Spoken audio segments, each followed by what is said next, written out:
Bonjour, je suis Laura Cardozo et je vous présente aujourd'hui le 27e épisode de Paroles de Yogi, le podcast où tous les yogis peuvent s'exprimer et partager leur expérience du yoga. Si vous aimez cet épisode, n'hésitez pas à laisser une note, un commentaire, un like ou encore à le partager. Et pour ceux qui le souhaitent, vous pouvez comme Leïla, Charlotte-Hélène, Émilie et Sandrine soutenir Paroles de Yogi sur la page Tipeee et faire un don, mensuel ou ponctuel, pour soutenir l'hébergement et la création du podcast. Aujourd'hui, je reçois Lionel Piovesan, directeur du Yoga Journal France. J'avais envie d'en savoir plus sur la naissance de ce mensuel dédié au yoga et la pratique de son directeur. En plus de ça, je suis sûre que comme moi, vous avez remarqué que la très grande majorité des intervenants sur Paroles de Yogi sont des femmes. Alors j'avais envie d'évoquer avec Lionel le thème du yoga et des hommes. Je suis sûre que cette conversation va vous apporter beaucoup de choses, beaucoup d'éclairage. Vous pouvez trouver le dernier numéro du Yoga Journal dans les kiosques, mais aussi sur la boutique en ligne. Boutique dans laquelle vous pouvez trouver également des formations et des stages. Pour ma part, je me suis offert le grand plaisir de pratiquer avec Cécile Doherty-Bigara, que j'ai interviewée un petit peu plus tôt dans l'année. Peut-être que vous trouverez vous aussi votre bonheur parmi les stages proposés. Bonjour Lionel. Bonjour Laura. Je suis vraiment ravie que tu aies pu comme ça faire un petit peu de place pour me recevoir ce matin pour répondre à mes questions. C'est avec grand plaisir. C'est assez rare que je puisse interviewer un homme sur Paroles de Yogi. Tu m'as été chaleureusement recommandé en fait, tout simplement. Bon, écoute, merci pour Andrea qui m'a recommandé alors. Oui, une merveilleuse personne, une merveilleuse amie. Alors du coup, je voulais savoir, je ne connais quasiment rien de toi, je voudrais savoir quel est ton parcours yoga, comment est-ce que tu as découvert la discipline, quel a été le premier cours, les premières sensations? Alors moi j'ai découvert le yoga un peu comme certaines personnes le découvrent, on va dire, du mauvais côté du yoga. Dans un hôtel avec ma femme qui pratiquait le yoga il y a à peu près 7 ans. Et j'étais sorti de ce cours de yoga, de ce premier cours de yoga, un petit peu déçu, même dépité, parce qu'on m'avait demandé de faire le chien tête en bas, le cobra, j'y comprenais rien. Et le professeur qui donnait un cours pour 5 personnes, dont moi qui étais débutant, au lieu de me donner des conseils de départ, a démarré son cours comme on peut le faire dans certains hôtels. Et moi, je me suis retrouvé un peu perdu. Donc, du coup, une déception qui fait que derrière, j'avais pas eu envie d'aller plus loin et de poursuivre. Et que quand ma femme a refait des ateliers de yoga dans cet hôtel où on est revenu plusieurs fois, finalement, moi, j'en profitais pour aller à la piscine, pour faire d'autres activités. D'accord, donc c'est pas du tout la magie du yoga au départ, quoi. Pas du tout. Et je pense que c'était intéressant parce que du coup, quand l'idée de lancer Yoga Journal en France est arrivée, je me suis dit, je vais pas rester sur cette mauvaise impression parce que je suis quelqu'un d'assez nerveux, assez tendu, avec toujours un mental très très fort, donc beaucoup de pensées, beaucoup d'idées, beaucoup de volonté. Et je voulais un peu calmer ce mental et me reconnecter à mes émotions. Je me rendais compte que j'étais un peu déconnecté de mes émotions.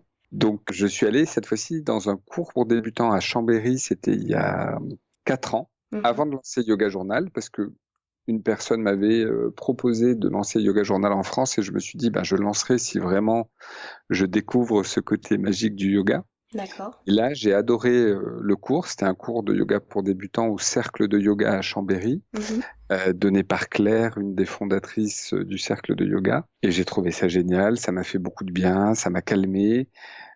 J'ai senti que je commençais à me reconnecter un peu à mon corps. Et voilà. Et donc là, j'ai eu l'effet magique du yoga. Et donc, on peut dire qu'en fait, j'ai lancé quasiment Yoga Journal en même temps que que j'ai débuté le yoga.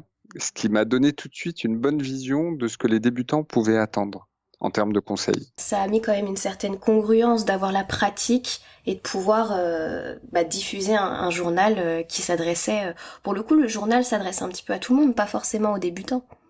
C'est ça. En fait, le journal, comme tu dis, par rapport à cette congruence, le fait de lancer Yoga Journal et d'avoir dans l'équipe des associés une personne qui a été formée en tant que professeur de yoga, qui n'a jamais enseigné le yoga, mais qui avait une formation de 500 heures en professeur de yoga, qui était, elle, experte en yoga, moi qui débutais, Stéphanie, qui était spécialiste de la presse et qui, elle, débutait aussi le yoga, et Fabrice, qui est notre spécialiste technique, qui, lui, n'a toujours pas débuté le yoga. Mais c'était intéressant d'avoir une équipe comme ça, plurielle, avec une spécialiste yoga, deux débutants et une personne qui finalement était intéressée par le yoga. Il est très intéressé par le yoga, mais n'a jamais débuté. Alors moi, je suis plus sur du Hatha Vinyasa, dans la mesure où au début, j'ai pratiqué avec le cercle du yoga qui faisait du Hatha Yoga. Et donc, je pratiquais de façon erratique, en général une fois par mois avec eux et une fois supplémentaire par mois pendant les stages de yoga qu'on organise. Et donc, avec une pluralité de professeurs très intéressante, puisque ça allait de Mika de Brito avec du yoga en musique, à Cécile Doherty-Bigara, en passant par des traditionalistes du yoga comme Lola Malain, etc. Donc, j'avais une vraie diversité avec les professeurs. Et le cercle de yoga qui était à la fois dans du hatha et qui faisait aussi du yoga, un yoga très féminin sur la fluidité, je me rappelle plus le nom. Mais je le retrouverai, et qui était pour moi un yoga presque trop doux.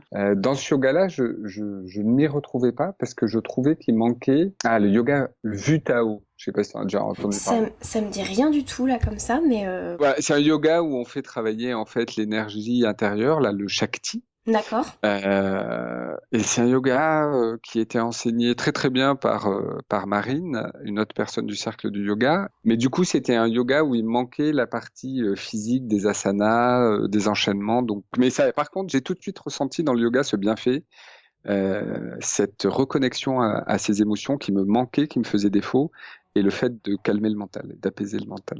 Ça a été tout de suite les premières sensations.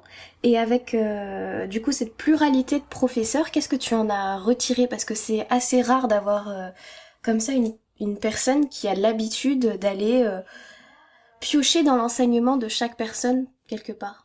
Pour moi, ça a été très riche parce que très rapidement, avec cette pluralité de professeurs, j'ai découvert quel yoga me plaisait plus que d'autres. Donc, j'ai tout de suite vu que et d'ailleurs, dans les professeurs, la seule personne avec qui j'ai fait un stage complet, c'était avec Cécile Doherty-Bigara. Oui. J'ai fait des bouts de stage avec Mika de Brito et Sandra Insoa, des bouts de stage avec Ariane, mais je pratiquais pas. Bizarrement, j'étais vraiment à l'intendance et dans ces phases-là, avec certains profs, je pratiquais très peu. Là où j'ai le plus pratiqué, c'est vraiment avec Cécile et Mika au départ. Et Mika de Brito, j'adore son cours Vinyasa Karama, qui est un vinyasa très dynamique, qui commence par un pranayama, donc de la respiration, qui nous pose. Quelque chose de très dynamique en musique, très joyeux, mais accessible à tous, qui pour moi permet de lâcher au niveau physique, donc par le physique de lâcher le mental, qui se finit par une relaxation au son du hang, qui est un instrument dont je suis tombé amoureux. Ah, c'est clair.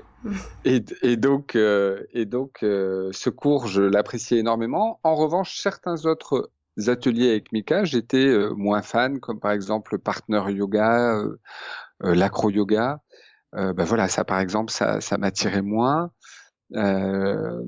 Et avec Cécile, où j'ai eu la chance de faire une retraite complète et où je me suis offert cette retraite, là par contre, ouais, j'ai vraiment apprécié et j'ai vraiment trouvé de la profondeur et j'ai compris.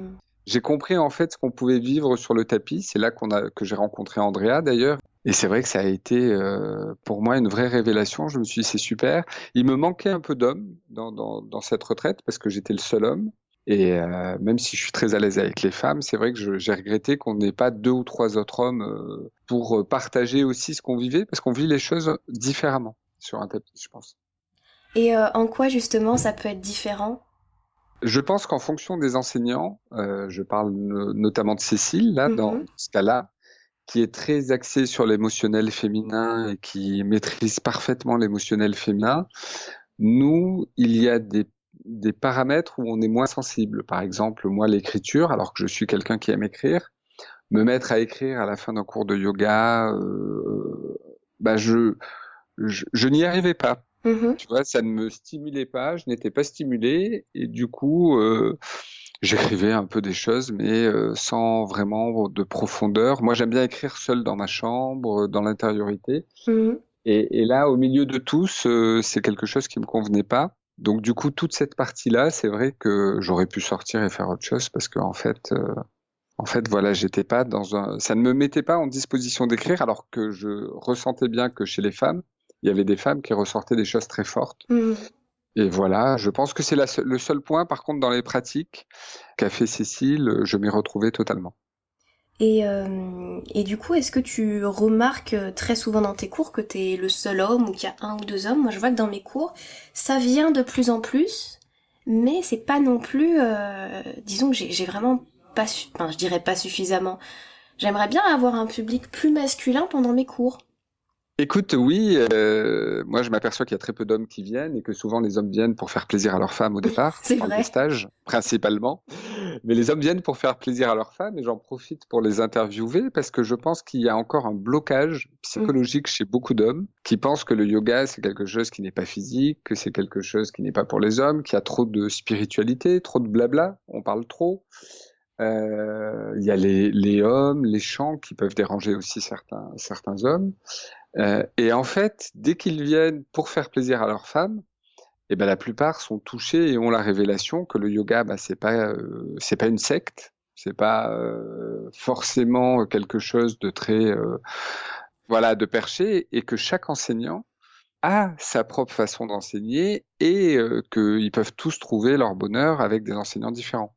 D'ailleurs, pour les hommes, je conseille très souvent Mika de Brito, dans la mesure où Mika n'est pas du tout sur est beaucoup moins sur la partie spiritualité. Il chante pas les hommes, etc.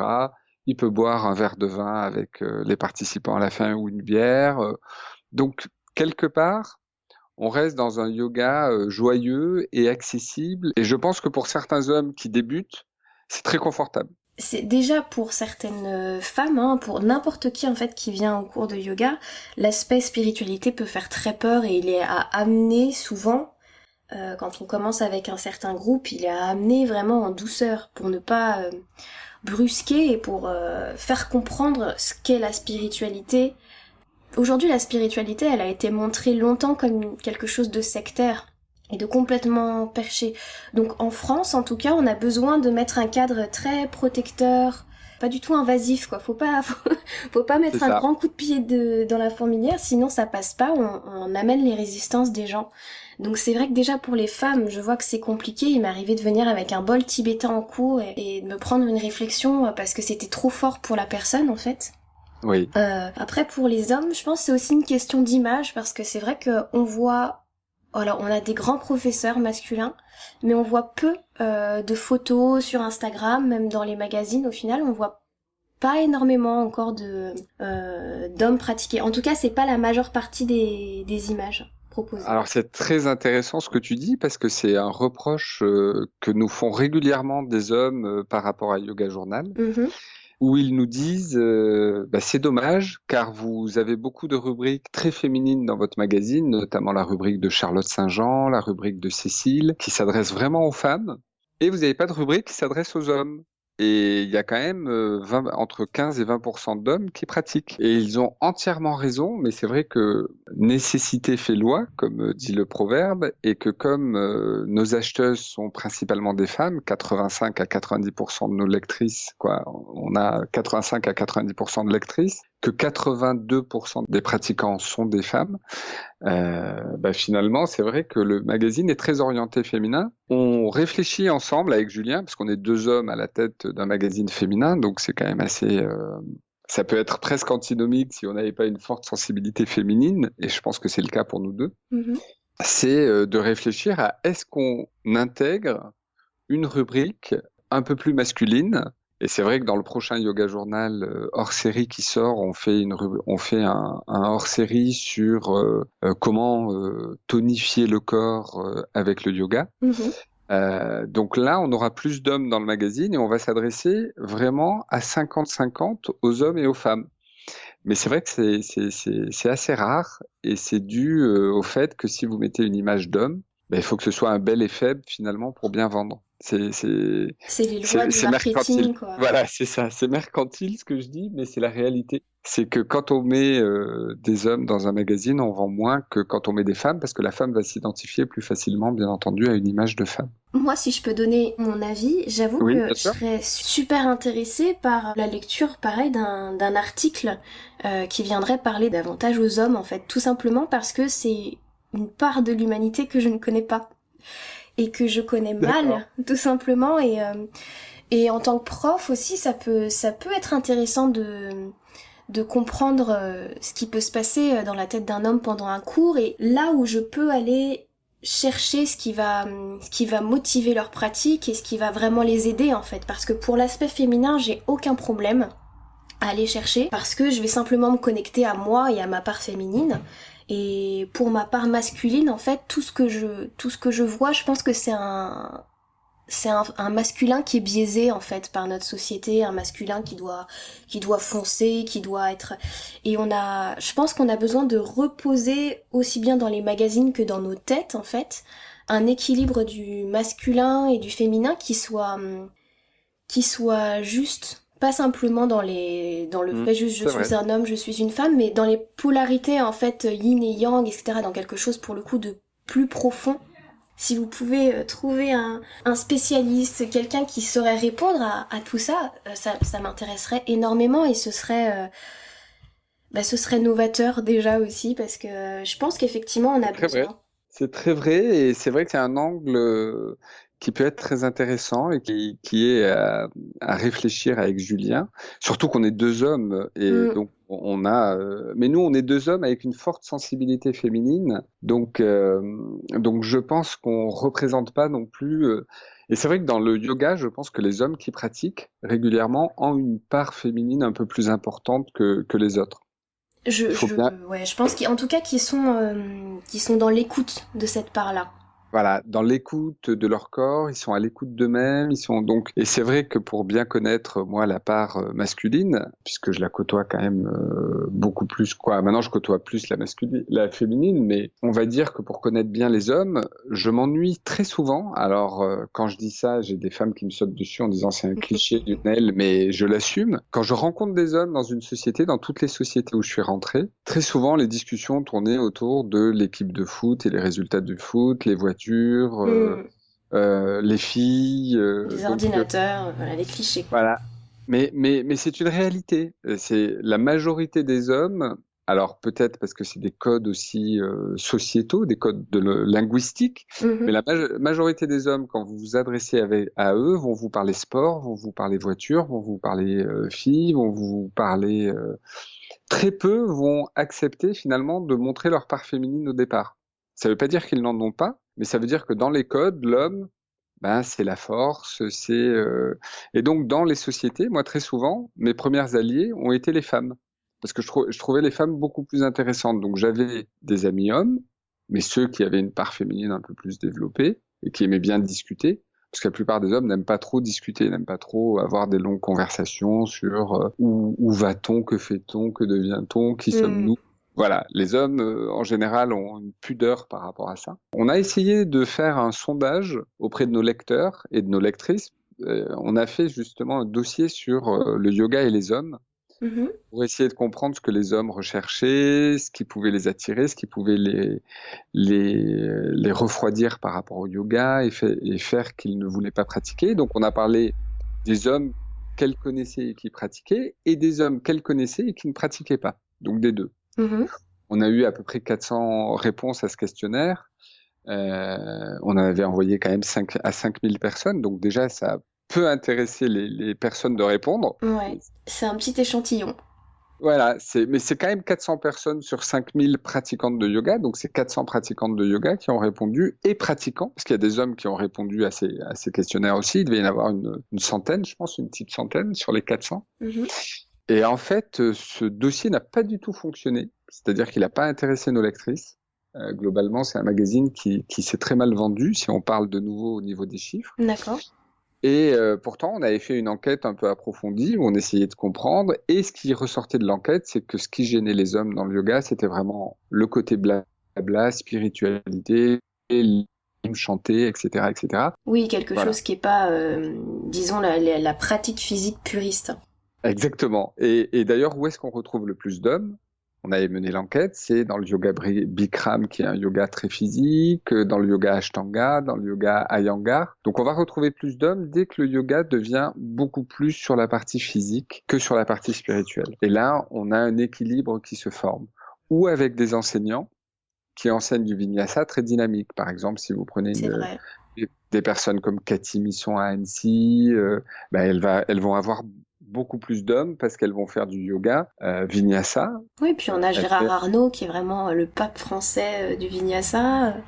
On a vraiment, et c'est vrai qu'on a beaucoup plus de références masculines de ce côté-là. C'est, à mon avis, un travail presque sociétal, en fait.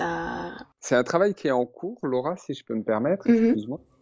Parce que la grande différence avec les générations futures et les générations qui arrivent, et je vois avec mon fils qui a 7 ans et demi, c'est qu'il commence à pratiquer le yoga à l'école. En primaire, les 3 classes de CE1 de l'école de mon fils, tous les lundis matins, font une salutation au soleil pour démarrer la semaine.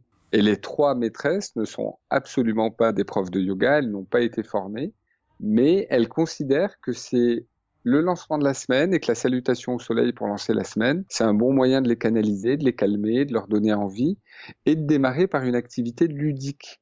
Et donc, je pense que mon fils et tous ses petits copains, quand on leur parlera du yoga à 15 ans, 16 ans, 17 ans et quand ils seront adultes, n'auront pas du tout les mêmes freins que nous, que notre génération a eu. Moi, j'ai bientôt 50 ans et notre génération, quand j'ai dit à ma sœur que je lançais un magazine sur le yoga il y a 4 ans, elle m'a regardé et elle a dit « Mais tu es fou, personne ne fait du yoga, ça intéresse personne le yoga. » Donc, je pense que dans les anciennes générations, on a cette vision de la dame assez âgée, 60, 50, 60 ans, en lotus, qui médite. Pour les gens, c'était ça le yoga. C'était vraiment quelque chose où il y avait très peu d'exercice. Donc, les enfants vont changer ça. Quand on réfléchit aujourd'hui, on se rend compte que le yoga, moi j'ai des fois des questions des journalistes qui me disent « Est-ce que vous pensez que c'est un effet de mode, ce qui se passe actuellement ?» Et je leur dis absolument pas. Et il y a une raison très simple pour laquelle ce n'est pas un effet de mode, c'est que les 2 corporations les plus fermées en France, qui sont les médecins et l'éducation nationale, viennent d'accepter le yoga dans les écoles et dans les hôpitaux. Je dis donc les corporations les plus fermées considèrent aujourd'hui que la méditation est bénéfique pour la santé, des études scientifiques le démontrent, que le yoga est bon pour les enfants, peut à la fois les calmer et les apaiser, mais aussi améliorer leur capacité de concentration et donc leur réussite aux examens. On fait un très bel article sur Yoga Journal actuellement sur comment quelques exercices, et on travaille avec le RYE, la recherche du yoga dans l'éducation, qui est une des seules associations habilitées à enseigner dans l'éducation nationale. Depuis 4 ans seulement. Donc, on voit bien qu'il y a une évolution. Alors, bien entendu qu'il y a un effet de mode un peu aussi négatif. Il ne faut pas parler que des effets positifs. Voilà, on voit bien que dans le yoga, il y a un peu de tout. Mais en même temps, comme le dit Mika de Brito, le yoga, c'est l'union. Et le yoga, il peut prendre différentes formes. Les Indiens considèrent que le yoga peut prendre différentes formes. Il y a le karma yoga enseigné par Vandana Shiva. Il y a les yogis qui se déforment les membres pour voir ce que ça fait que de rester pendant 6 mois dans la même position. Donc aujourd'hui, il y a des effets négatifs dans le yoga qui sont même ancestraux. Or, nous, au niveau de la culture européenne et occidentale, on s'est dit, on va prendre dans le yoga le côté bien-être. Mais le yoga peut prendre différentes formes et après tout, si on avait une vraie ouverture et une vraie bienveillance, eh ben, on doit considérer que le yoga peut prendre aussi des formes, des fois un peu ridicules. Si ça fait du bien à certaines personnes, ça fait pas de mal à ceux qui trouvent que, voilà, c'est ridicule. Donc, quelque part, il y a un effet de mode. Moi, je me reconnais pas dans tout un tas de yoga trop sportif. Tu vois, par exemple, on parlait de l'acro-yoga, qui est un yoga qui plaît beaucoup à toute une catégorie de personnes et qui n'est pas du tout un effet de mode et un yoga ridicule. Mais pour moi, je ne m'y retrouve pas dans ce yoga-là et ça ne m'apporte rien. C'est vraiment une question de personne et de feeling aussi avec la pratique. Exactement ça. Et je respecte beaucoup les gens qui enseignent l'acro-yoga. Julien Lévy, mon rédacteur en chef, est un formateur et un enseignant d'acro-yoga. Mais c'est vrai que moi, c'est un yoga qui va pas m'intéresser, au même titre que j'ai jamais eu envie d'essayer le hot yoga dans une salle à 40 degrés, parce que moi, ce que j'aime, c'est pratiquer au contact de la nature. Donc, juste pour revenir sur ma pratique, comment je pratique aujourd'hui? Grâce à notre hors-série de pratiques de yoga à la maison, j'ai commencé une pratique en solo. Le fait de lire les articles, c'est très rigolo. Ça m'a pris 1 an après la sortie du magazine pour me dire, tiens, finalement, j'ai lu tous ces articles, je les ai diffusés, on a fait le magazine, mais je les ai pas mis en pratique. Et si j'essayais, moi, de pratiquer tout seul? Et j'ai démarré une pratique seule à la maison. Je fais des pratiques assez courtes, entre 15 et 25 minutes le matin. Et du coup, maintenant, je peux pratiquer 2 fois par semaine tout seul. Et donc, j'ai trouvé la vraie liberté qui est de pratiquer quand je veux, où je veux, et d'enrichir la salutation au soleil par des postures en fonction de ce que j'ai envie de faire et de mes ressentis du matin. Donc voilà, je trouve que c'est bien de pratiquer en cours avec un professeur, mais je trouve que la vraie liberté du yoga, c'est quand on commence à pratiquer tout seul. Je suis assez d'accord. La pratique avec un professeur, c'est génial pour pouvoir être guidé et pour apprendre les postures. Et une fois qu'on est tout seul sur son tapis, c'est vrai que c'est là où on a le mental qui s'active le plus, quelque part. Et c'est là qu'on rentre dans le yoga le plus profond, parce qu'avec un professeur, on est guidé. Le mental, on peut le poser assez facilement, ou en tout cas plus facilement sur son tapis, ou à côté du tapis, et suivre, et se concentrer sur ses ressentis et sur son corps. Par contre, quand on vient de se lever, et que là, on commence à faire sa salutation au soleil, et que d'un coup, il y a la liste des courses qui apparaît dans la tête, ça devient plus compliqué parce qu'il y a personne d'autre que nous-mêmes, en fait, pour revenir à l'instant présent. Et c'est un gros entraînement, la pratique seule, mais c'est très puissant. C'est exactement ça. Je me retrouve entièrement dans ce que tu dis. C'est exactement ça. Voilà, j'ai rien à rajouter. Et du coup, moi, je l'associe à une vraie liberté parce qu'il y a plus de contraintes horaires, il y a plus il y a nous, notre envie, notre désir. Et ce que j'apprécie particulièrement en ce qui me concerne dans la pratique du yoga, c'est d'être au contact de la nature. C'est-à-dire de déplier mon tapis sur ma terrasse et d'entendre les oiseaux, de faire mes pranayamas, de faire mon vinyasa à l'extérieur. Et par contre, ce que je néglige très souvent et qu'il faut que je m'entraîne à faire, c'est le shavasana. Je postais un article récemment là-dessus et je me suis dit, tiens, toi, justement, dans ta pratique à la maison, tu fais pas le shavasana. Et je pense qu'il faut vraiment que je finisse par 1 à 2 minutes minimum de shavasana pour bien infuser tous les bénéfices de la pratique. Mais je suis d'accord parce que quand je pratique seule à la maison, j'ai tendance à faire un shavasana qui est très court par rapport à ce que je propose à mes élèves. Parce qu'en fait, quand je le propose à mes élèves, pour moi, c'est un temps sacré. Et c'est un temps sacré que j'ai du mal à m'autoriser. C'est quand même extraordinaire, ça. Mais, oui. Mais je pense que le shavasana, c'est vraiment c'est l'entraînement ultime de la concentration sur les ressentis, du lâcher prise total. C'est ça. Et ça peut angoisser, en fait. Ça peut un petit peu angoisser parfois, ou alors on se dit, bon, j'ai fait ma pratique, je reste un petit peu, et puis zou. Et en fait, non. c'est presque... C'est très très important, en fait, pour intégrer, pour laisser tous les tissus du corps intégrer ce qui vient de se passer. Et puis c'est magique, un shavasana, donc c'est vrai que c'est dommage. Alors moi, contrairement à toi, tu vois, quand je suis justement en cours, non, pareil, c'est pareil que toi, mais de l'autre côté, puisque moi je suis élève, quand je suis en cours, j'adore le shavasana en cours. C'est vraiment un moment que j'apprécie particulièrement parce que mon corps est fatigué par l'enchaînement a une légère fatigue due à l'enchaînement des exercices, et donc apprécie ce moment de repos comme un moment pour soi. Et n'étant pas enseignant, c'est vrai que je dois juste, en fait, mais je pense que l'esprit, même dans le yoga, doit acquérir une discipline. On doit acquérir une discipline et programmer finalement ce qu'on va faire. Et donc, voilà, c'est juste une discipline à mettre en place, une routine à mettre en place mais ça serait intéressant d'en rediscuter, savoir si toi et moi, nous avons réussi à intégrer ce shavasana en fin de pratique. Ah pourquoi pas, ce serait une bonne idée, tiens. Ce serait chouette. Mais en tout cas, merci beaucoup d'avoir répondu à toutes mes questions. C'était un moment très agréable. Très chouette. Écoute, pour moi aussi, merci d'avoir pris ce temps et de nous avoir et d'avoir donné la parole à un homme. Et je t'encourage à le faire avec plusieurs hommes, parce que pour en avoir croisé quelques-uns dans mes stages et festivals, ils ont vraiment des choses intéressantes, je pense, à exprimer. Non, je vais continuer sur ma lancée, je vais pas m'arrêter. Bon, super. Merci beaucoup. Merci Laura, et belle journée. Belle journée, au revoir. Merci à tous pour votre écoute. J'espère que cet épisode vous aura plu. Pour ceux qui souhaitent retrouver encore plus de contenu, sachez que vous pouvez retrouver des vidéos sur la chaîne YouTube de Paroles de Yogi, ainsi que des articles sur le blog du podcast. Sur ce, je vous souhaite une bonne journée ou une bonne soirée selon votre heure d'écoute, et je vous dis à dans 2 semaines. Namasté.